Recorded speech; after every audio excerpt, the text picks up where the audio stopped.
God, that was what a film. Oof. We are talking, we're a week away. Yep. From seeing Battle of the Five Armies, because we're seeing it next weekend. Next Saturday. So we thought we'd be doing a little Hobbit retrospective. Yep. Did the first one about a few weeks ago. Yeah, a few weeks ago. And now we're on the Desolation of Smaug. The second part of Peter Jackson's Hobbit. Epic misfire, the Hobbit. The Hobbit trilogy. Yeah, epic misfire in both senses of the words. So this film, bit of context. The first one had been met to middling reviews, really. Very middling. Mainly in the 3 out of 5 sort of. I think a lot of people thought with the first one, it has the potential to be the launch point for a good trilogy, but in and of itself, it's too slight. I think a lot of the criticism was aimed at the use of high frame rate and 3D. I think there were a lot of story problems about it being extended as well. Yeah, people.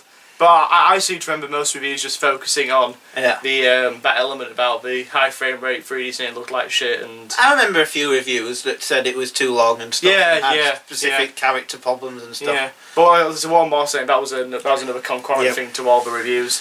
Desolation of Smaug got better reviews, but still middling. Yep, better reviews, but still middling. The general consensus was that it was a better film than the first one, but still suffered from the same story problems. What we found was a bit more complicated than that. Well, I dislike this film more than the first one. I don't really like this film and found the first one to be sort of an enjoyable trifle. I was expecting this to play better on Blu-ray, but I think it actually plays worse. Well, I am in the it's better than the first one crowd. Yeah. I think it's more... I think overall, this is my... sum up. Overall, I think Desolation of Smaug is a marginally better film than the first one. Yeah. But I think the problems of the adaptation are more apparent in the second one. Yeah. Even though I think overall it's a better movie. Yeah. If that makes any sense. Okay. I don't really like this film and various problems. So the second one picks up pretty much right where the first one left off. Yeah, I think it's pretty much is the same spot. Yeah. Oh, as I know, we watched the extended cut. Yeah, like we did with the first one. Yeah, the newly released extended cut. So not in 3D though. Oh God, no.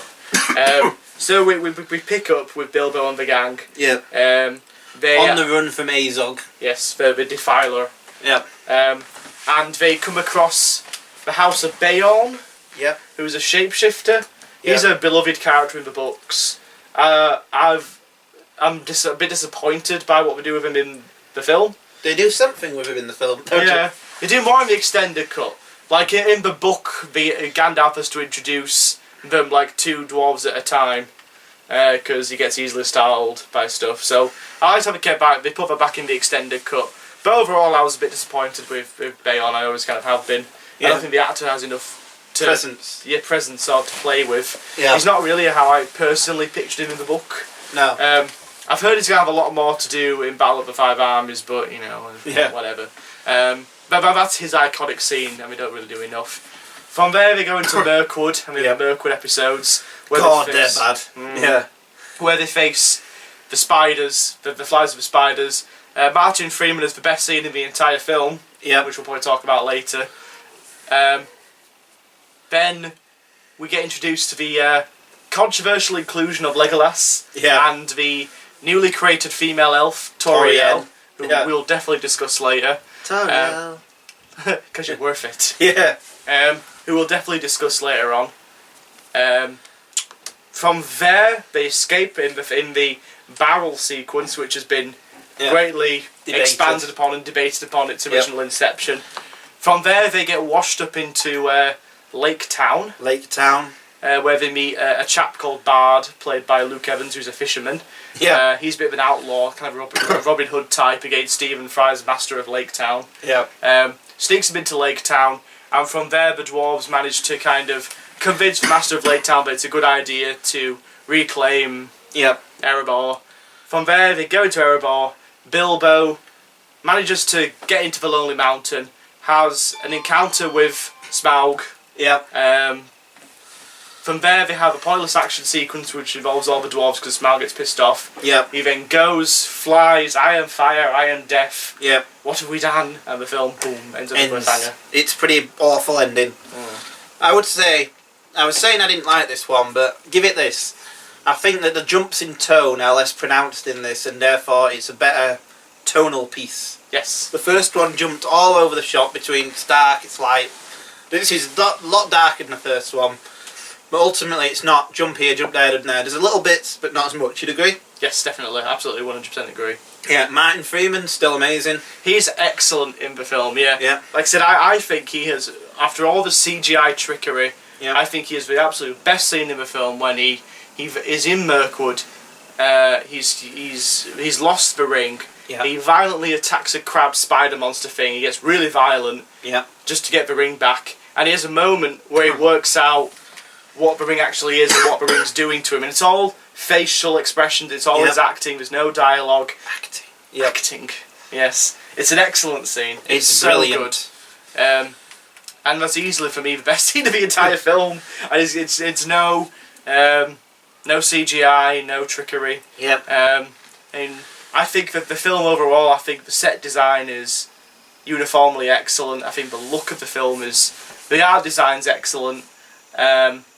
Cinematography... I don't like the cinematography. It's digital, you said, didn't it, this time around? The shots are fine. The actual zooming and the shots are fine. They film them fine. But they do a lot of digital grading, which they did in Unexpected Journey as well, which I think makes the film look worse. It looks infinitely worse than Lord of the Rings. Yeah. It's not got any earthy sort of... I think especially you can tell in night scenes. Yeah. Day scenes I don't think look bad at all. There aren't many of them in this film actually, but early on there's a few. When they're at that shape-shifting guy's house, they look fine. Yeah. Dark scenes, especially near the end, look too dark and too washed out. They're trying to find a way of lighting the scenes. I think of all the Lake Town scenes at night, and they're trying to find ways of lighting the set, and obviously they've added white tints here and there to... Yeah. It looks really unnatural and really fake. Yeah. God. But yeah, I mean, this film has a myriad lunch of problems. Was there anything else you enjoyed? Let me think. The initial dialogue between Bilbo and Smaug is great. Yeah, obviously a reflection of the scene with Gollum in the first film. Yeah, yeah. The absolute best scenes in these films are ones where Bilbo is having a conversation with Smaug. Like a character. Yeah. But I think that scene where it's just them talking and exchanging, because basically Smaug is an intelligent dragon who's trying to coercely get information out of Bilbo, and Bilbo obviously recognises this because he's, you know, smart. Yeah. But Smaug's a deceptive fella, so he's trying to get as much information as possible from Bilbo. That's a great scene. I actually like the expansion of Bard as a character. In the book... I don't know enough about... I've never read the book, so I can't really comment. Well, in the book, he's a non-character, essentially. All he does is he kills the dragon, and that's it. Yeah. That's going to be a problem if you're going to adapt the Hobbit. So I think they do a good thing of kind of expanding his character and making him somebody, as opposed to, you know, nobody. What else did I like about the film? Like I said, I mentioned the art design, I mentioned the set design, they're all great. I actually liked the extended scenes with Thrain. Like Thrain again? Thorin's dad. Oh, yeah. Because, like, in the book, I remember thinking when I saw the original film, that, like, well, hang on, because in the book, Gandalf finds Thrain, and Thrain's the one that hands the map and the key to Gandalf, which incites the entire adventure. That's because it's a bit odd they've left that scene out. They must have left out for a reason, so they're going to reference it again at another point. I was correct, they did. Yeah. So what they have instead is, instead of Gandalf finding Thrain and him giving him the map, he finds him at Dol Guldur and Thrain kind of follows him. And it just helps to complete a little character arc of the characters. And they do a bit more of an extended thing in the opening with Thorin and Gandalf discussing Thrain. So I liked all that stuff. And that was what I liked. Right, what we didn't like? I liked quite a bit of it. Well, what did you like? I'm interested. What did you like? Pretty much just Martin Freeman's performance. Yeah. Really? There was nothing else? I had barely anything. It's a long slog of a film. Okay. I thought that it was poorly paced, repetitive. Not as repetitive as the first one, though. The dwarves get in trouble. Gandalf rescues them. The dwarves get in trouble. Gandalf rescues them. No, I suppose it's not as repetitive, but it's still very, very long scenes, isn't it? What's actually happening. Yeah. It doesn't really go anywhere. Like, this film could have been cut down to 10 minutes to get it between the first and the third one. Don't you find this a good contrast to the Two Towers? Oh, definitely. Two Towers, if I had to pick a single favourite Lord of the Rings film, Two Towers is my favourite. Yeah. I think it works really well as a single film, which is odd considering it's the middle one. But that had a beginning, middle and end, and arcs for all the characters pretty much, didn't it? Yep. You see, that's how you make a part of a film. Yes, trilogy. That's how you do Empire Strikes Back, another good example. Yeah. And even ends on like a cliffhanger, but still very satisfying. Yeah. I think I feel like I was saying in the kind of introduction. I think with Desolation of Smaug, like I said, even though I think it's a better film overall, I think the adaptation and the problems of adapting it to 3 films become really apparent in this second one. Yeah. You've got the weird opening of basically Bayonne serves as like the opening to the film. Yeah. Which makes it really stilted, a little bit weird and awkward. Doesn't really work as an opening. The Mirkwood scenes come across as being a bit anticlimactic. Yeah. Because when it was going to be a 2-parter, it was going to build up to meeting Thranduil, and then is he the Lee Pace elf? Yeah, Lee Pace elf. Yeah. God, what is he doing in this film? Oh God. You know nothing of firewood. Oh, yeah. You know nothing of firewood. Yeah. What does he say? Fire. You know nothing of dragon fire. Dragon fire. And he's got like half of. I don't get that.